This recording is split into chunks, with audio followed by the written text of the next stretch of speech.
Hi everyone, आज हम एक पाइथन का इंटरव्यू क्वेश्चन देखेंगे और हमारा क्वेश्चन कहता है write a program to find the factorial of a number. ठीक है, क्वेश्चन काफी सिंपल है कि हमें एक ऐसा प्रोग्राम लिखना है जो फैक्टोरियल कैलकुलेट कर दे किसी भी एक नंबर का। नाउ स्टार्टिंग विद दैट, सबसे पहले आपको पता होना चाहिए कि फैक्टोरियल एक्चुअली में होता क्या। सपोज मैं बोलता हूं मुझे 5 का फैक्टोरियल चाहिए, तो फैक्टोरियल को इस तरीके से लिखा जाता है। इसका मुझे फैक्टोरियल चाहिए तो ये होगा क्या, 1 × 2 × 3 × 4 × 5 इक्वल्स टू 120। ठीक है, 1 × 2 6, 6 × 4 24, 24 × 5 कितना हो गया 120 आई गेस। तो इसका फैक्टोरियल क्या है 5 का 120। सपोज मैं 3 का फैक्टोरियल पूछता हूँ, 3 का फैक्टोरियल क्या होगा 1 × 2 × 3 यानी कि 3 2 6 एंड 6 × 6 6 1 × तो आउटपुट क्या होगा 6। तो इस तरीके से ये होता है मेरा factorial. Now the same thing goes with our Python program कि मुझे पाइथन में किस तरीके से मैं कोड करूं कि वो इसी तरीके से चले कि अगर सपोज मैंने नंबर दिया 5 तो वो 1 × 2 × 3 × 4 × 5 इस तरीके से एक सीरीज बना के एक लूप बना ले और उसको फिर मल्टीप्लाई करके मेरा आउटपुट दे दे। इस तरीके का मुझे एक कोड लिखना है, वो मैं कैसे लिख सकता हूं अपने पाइथन के अंदर, वो हम आज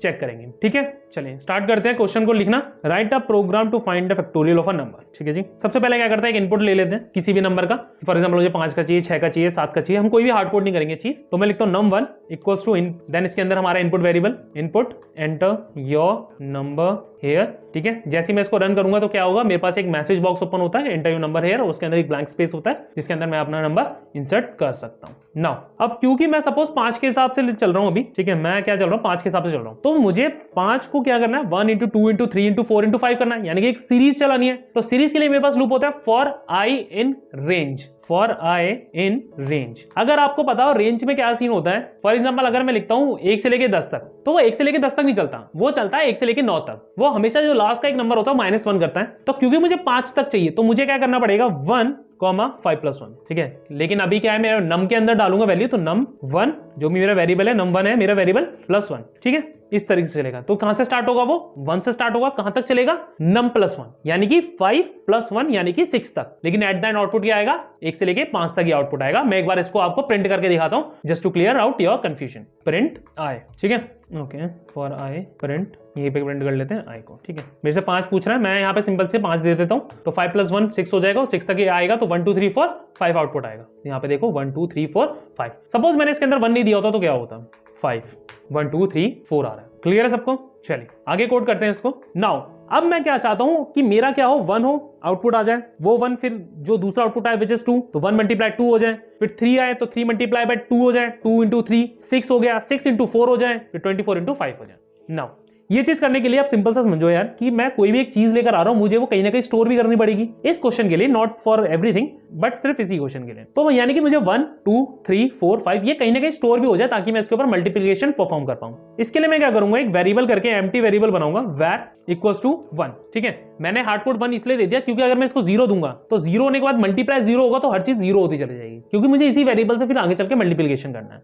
अब यहां पे क्या करूंगा मैं, for I where multiply equal to क्या करूंगा, आई करूंगा। अब देखना प्रिंट वेर, यहाँ पे लो 5, आउटपुट क्या आना चाहिए 24। यहाँ पे क्यों गलत हो रहा है, क्योंकि नम के साथ मैंने +1 नहीं करा है। अब आउटपुट देखना क्या आएगा, आउटपुट आ गया 120। अभी भी आपको कंफ्यूजन होगा, नो डाउट, इसको हम सॉल्व करते हैं एक एक करके। लूप समझते हैं, लूप को थोड़ा समझना पड़ेगा आप लोगों को इसके अंदर। ठीक है, सबसे पहले क्या हुआ, लूप चला फॉर आई इन रेंज 1, नम, यानी कि अभी क्या हुआ वैल्यू, अगर मैं लिखता हूं फॉर आई इन रेंज 1, 6, यहाँ पे अब इसको हार्ड कोड कर दो, 6 समझ लो यहाँ पे। ठीक है, 1, 6 है, 5 + 1 6 हो गया यहाँ पे। ठीक है, मैंने इनपुट 5 डाला 6 हो गया, 1, 6 पहली वैल्यू भी आई 1 आई। ठीक है, यहाँ पे क्या लिखा है, वेरिएबल मल्टीप्लाई इक्वल टू 1। अभी वेरिएबल कितना है, हार्ड कोड देखो मैंने कितना कर रखा है 1, तो यहाँ पे क्या बन रहा है 1 मल्टीप्लाई बाय आई, तो आई कितना है अभी 1, तो आउटपुट में क्या है 1। ठीक है, नाउ लूप यहाँ पे खत्म होता है, अगले वेरिएबल लेता है, 1 के बाद क्या लेगा 2 इसके अंदर आया। अब क्या होगा मल्टीप्लाई, क्योंकि वेरिएबल अभी भी 1 है, क्योंकि पिछला उसने 1 से मल्टीप्लाई करा था, आउटपुट 1 हो गया।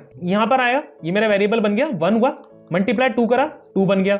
अब ये फिर यहां पर आया, वेरिएबल मेरा 2 बन गया। अब कितना आएगा आई के अंदर 3 आएगा, तो 2 × 3 6 हो गया भाई। 6 यहां पर आया, 6 × 4 हुआ 24 हुआ, 24 यहां पर आया, 24 × 5 121। इस तरीके से लूप चल रहा है। तभी मैंने वेरिएबल बनाया था ताकि उसके अंदर कोई भी वैल्यू स्टोर हो जाए और फिर बाद में उसे मल्टीप्लिकेशन के अंदर इस्तेमाल कर लूं। क्लियर है, काफी सिंपल सा है। सिंपल से हमने एक आई लूप बनाया, फॉर लूप बनाया, उसके अंदर आई रखा, रेंज बनाई, उस रेंज को फिर एक वेरिएबल के अंदर स्टोर करा, उसके अंदर फिर हमने मल्टीप्लाई करा। तो ये हमारे इसके क्वेश्चन के लिए solution to find the factorial of any number. कोई दूसरा नंबर भी ट्राई कर लेते हैं साथ में एक बार। सपोज मैं ट्राई कर रहा हूं 10, देखते हैं क्या होता है। ठीक है, 36280, इसको मल्टीप्लाई करेंगे 1 into 2 into 3 into 4 into 5 into 6 into 7 into 8 into 9 और इंटू क्या करेंगे 10। तो यहाँ पे आउटपुट क्या होगा मेरा 3628880। क्योंकि मैंने यहाँ पे 10 लिखा तो यहाँ पे ऊपर क्या चल रहा होगा, यहाँ चल रहा होगा 11। सपोज मैं फिर से कर देता हूँ, यहाँ पे मैं 11 हार्ड कोड कर देता हूँ। ठीक है, यहाँ पे छोड़ दो, कोई वैल्यू की फर्क नहीं पड़ता, मैं हार्ड कोड कर रहा हूँ 1। अभी भी आउटपुट देखना यही आएगा। ये मुझसे कुछ भी पूछेगा वो फायदा नहीं है, क्योंकि मैं इसका कहीं इस्तेमाल नहीं कर रहा हूँ। ये देखो 3628880। होपफुली आपको काफी अच्छे से क्लियर हुआ होगा। मिलते हैं आपसे नेक्स्ट वीडियो में।